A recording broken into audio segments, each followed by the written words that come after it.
Good morning student, welcome to Golden Public School. This is Arjun Chaudhary. बच्चों, आज की इस वीडियो में हम लोग सब्जेक्ट इंग्लिश क्लास 12th के लिए है एक प्रोज है, प्रोज चैप्टर नंबर 1। इसके पहले हम जो है पैराग्राफ फर्स्ट का मैं जो है एक्सप्लेनेशन आपको बता दिया हूं। आज जो हम लोग पैराग्राफ थर्ड का देखेंगे, मेन देखेंगे, जो ज्यादा मेन रहेगा उसी को हम लोग सीखेंगे। ओके, आज हम लोग पैराग्राफ थर्ड का जो एक्सप्लेनेशन करना सीखेंगे और चैप्टर का नेम है a girl with a basket. A girl with basket में चैप्टर नंबर कौन सा है? प्रोज का फर्स्ट और पैराग्राफ थर्ड है। इसका जो है आज हम लोग एक्सप्लेनेशन करना सीखेंगे। कैसे एक्सप्लेनेशन किया जाएगा, क्या प्रोसीजर है, सारी चीज आज हम लोग इसमें देखेंगे। जिन बच्चों को एक्सप्लेनेशन करना नहीं आता, रेफरेंस लिखना नहीं आता, कॉन्टेक्स्ट लिखना नहीं आता, वो बच्चे इस वीडियो को शुरू से अंत तक जरूर देखें। ओके, चलो हम लोग स्टार्ट करते हैं कि कैसे किया जाएगा। सबसे पहले हम ये देखेंगे, पैराग्राफ को हम रीड करते हैं। पहले क्या है पैराग्राफ में बच्चों, आप पहले ये समझ लो कि जो है एक्सप्लेनेशन सबसे इजी होता है। अगर हम जो है पैराग्राफ को जो पढ़ते, कोई भी पैराग्राफ दिया है उस पैराग्राफ को अगर हम अच्छे से पढ़ते हैं, वो पढ़ने के बाद उसी को अपने लैंग्वेज में समझा देना, यानी कि कोई भी पैराग्राफ अगर दिया है उसको पढ़ने के बाद जो तुमको याद आ रहा है, जो तुमको समझ में आ रहा है, उसी को बढ़ा चढ़ा के लिख देना ही क्या कहलाएगा? एक्सप्लेनेशन कहलाएगा। यानी कितना अच्छे से आप इस पैराग्राफ को समझा देते हो, वही है एक्सप्लेनेशन।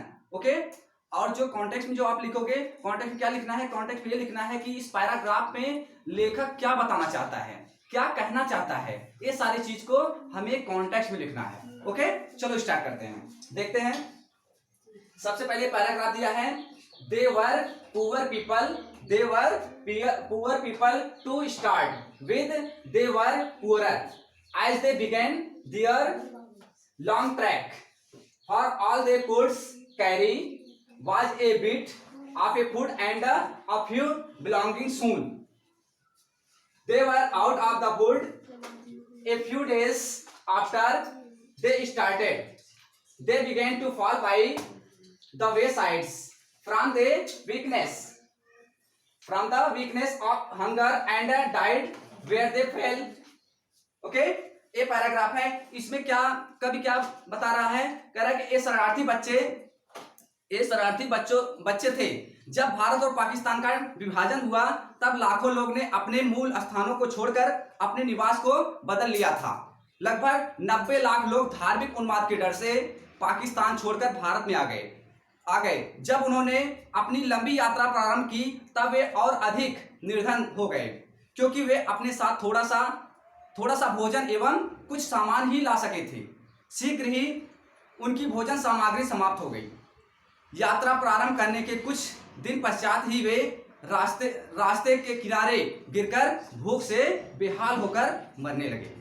ओके, ये जो है इस पैराग्राफ का हिंदी है और हम देखते हैं कैसे इसमें रेफरेंस और कॉन्टेक्स्ट कैसे लिखेंगे। चलो स्टार्ट करते हैं। मैंने अभी बताया कि एक्सप्लेनेशन क्या होता है। एक्सप्लेनेशन होता है कि जो हम इसको पढ़े इसी को और अच्छे ढंग से समझा करके लिखना, ठीक है, बताना ही क्या कहलाएगा? एक्सप्लेनेशन कहलाएगा। और यानी कि कॉन्टेक्स्ट में क्या लिखोगे? कॉन्टेक्स्ट में यानी कि इसमें क्या कह रहे हैं, इसमें लेखक क्या कहना चाहता है? विलियम सी डगलस इसमें क्या बताना चाह रहे हैं? इसमें ये कहना चाह रहे हैं, जब भारत और पाकिस्तान का डिवाइडेशन हुआ था तो लाखों लोग पाकिस्तान से भारत में आए थे, और जब भारत में आ रहे थे उनकी यानी कि लंबी रूट के कारण वो इतना सामान तो ला नहीं सकते कि जो है काफी दिनों तक चले, थोड़ा ही सामान अपने साथ ला रहे थे। और जब सामान उनका खत्म हो गया तो वो जो भूख के कारण रास्ते में ही गिर करके मरने लगे, ठीक है। जिसके कारण जो है यानी कि इसमें जो उनकी जो पाकिस्तान से भारत में आ रहे थे उनकी सिचुएशन के बारे में बता रहे हैं, उनकी स्थिति के बारे में बता रहे हैं, उनकी मिसरेबल दशा के बारे में बता रहे हैं। जब भारत और पाकिस्तान का डिवाइडेशन हुआ था, जब लोग वहां से यहाँ पे आ रहे थे तो क्या सिचुएशन थी, विलियम सी डगलस इस पे जो है वर्णन किए हैं। ओके, चलो स्टार्ट करते हैं। पहले रेफरेंस लिखते हैं। पहले इसमें हम देखते हैं कि कुछ हार्ड मीनिंग देख लेते हैं। यहाँ पे देखो, रिफ्यूजी मीन होता है शरणार्थी। अब शरणार्थी किसे कहते हैं?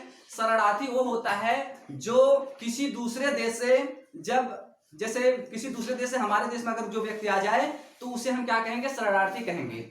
जब पाकिस्तान से लाखों हजारों लोग जो है जब भारत में आए थे तो वो लोग जो पाकिस्तान से हमारे देश में आए थे वो क्या कहलाएंगे, शरणार्थी कहलाएंगे। या जो दूसरे देश से हमारे देश में आएंगे तो वो क्या कहलाएंगे, शरणार्थी कहलाएंगे। या हम लोग अगर किसी दूसरे देश में जाएंगे तो हम लोग क्या कहलाएंगे, शरणार्थी कहलाएंगे। ओके, रिफ्यूजी मीन क्या होता है, शरणार्थी। ओके, नेक्स्ट देखते हैं पार्टीशन। पार्टीशन मीन क्या होता है, डिवाइडेशन। पार्टीशन मीन क्या होता है, डिवाइडेशन या अलगाव। ओके, उसके बाद ट्रैक। ट्रैक मीन होता है दुर्गम यात्रा। दुर्गम यात्रा मतलब मुसीबत भरी यात्रा। जब पाकिस्तान से लोग भारत में जब आ रहे थे तो उनके रास्ते में इतनी परेशानियां हुई, इतनी दुख उठाना पड़ा, वो सारी चीज को इसमें वर्णन किया गया, तो उसी को हम बोलते हैं ट्रैक। ट्रैक में क्या बोलते हैं, दुर्गम यात्रा। बिलोंगिंग। बिलोंगिंग मीन होता है सामान या वस्तुएं। बिलोंगिंग मीन क्या होता है, सामान या वस्तुएं। वे साइड मीन क्या होता है, सड़क के किनारे। वे साइड मीन क्या होता है, सड़क के किनारे। ओके, चलो रेफरेंस देखते हैं, रेफरेंस कैसे लिखा जाएगा।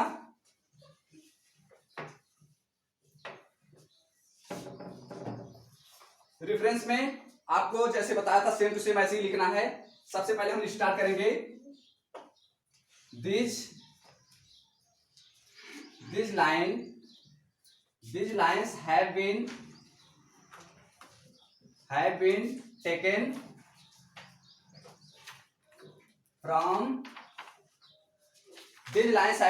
from the lesson.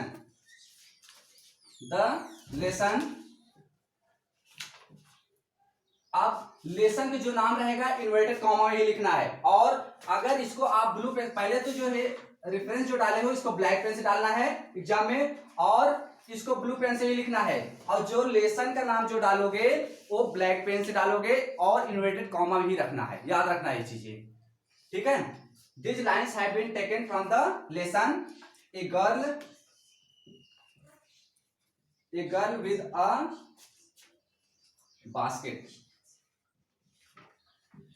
Okay, these lines have been taken from the lesson a girl with a basket. Okay, क्योंकि ये प्रोज है, जब प्रोज से तुम्हारे एक्सप्लेनेशन करने के लिए आएगा तो आप उसमें क्या लिखोगे, रिटन बाई। क्या लिखोगे यहाँ पे, written by William C Douglas. William C Douglas, इसको भी आप ब्लैक पेन से ही लिखना। ओके, जो लेसन का नाम रहेगा उसको भी आप किससे लिखोगे, विलियम सी, यानी कि विलियम सी डगलस, उसको भी ब्लैक पेन से ही लिखना है अच्छे से।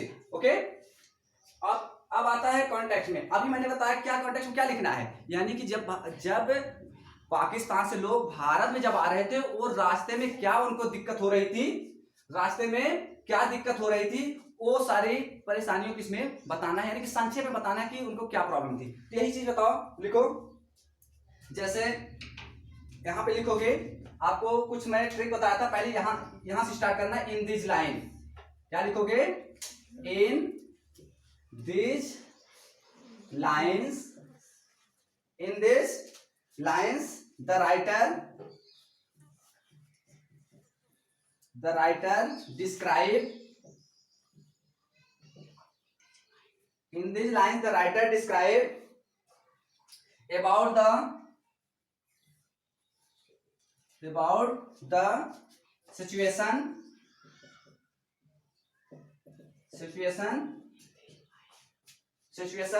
of refugee children, of refugee children या रिफ्यूजी, बस इतने ही लिखो, of refugee. Okay, at the time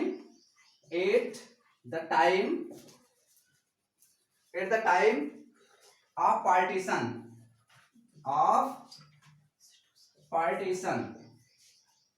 okay, of partition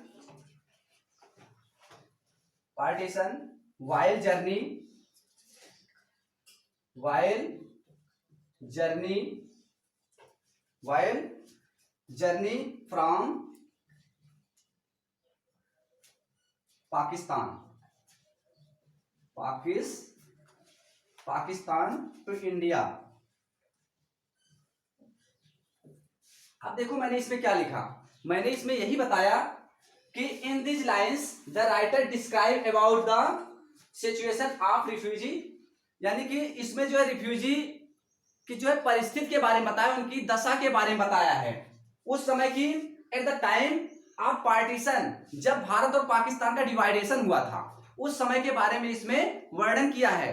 okay, उसमें ये बता रहा है जब वो यात्रा कर रहे थे पाकिस्तान से, जब भारत में आ रहे थे तो उनके ऊपर क्या क्या मुसीबतें पड़ी, क्या परेशानियां थी, ये चीज इसमें बता रहे हैं। यही चीज आपको कॉन्टेक्स्ट में लिखना है, संक्षेप में जो इसमें बताना चाहता है उसी को संक्षेप में 2-1 लाइन में लिख देना है कि ये इसमें ये बता। चलो इसको नहीं समझ में आ रहा तो इतना लिख सकते हो, in this lines the writer describe the situation of refugee when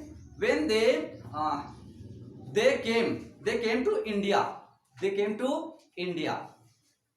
okay, इतना ही बोल सकते हो।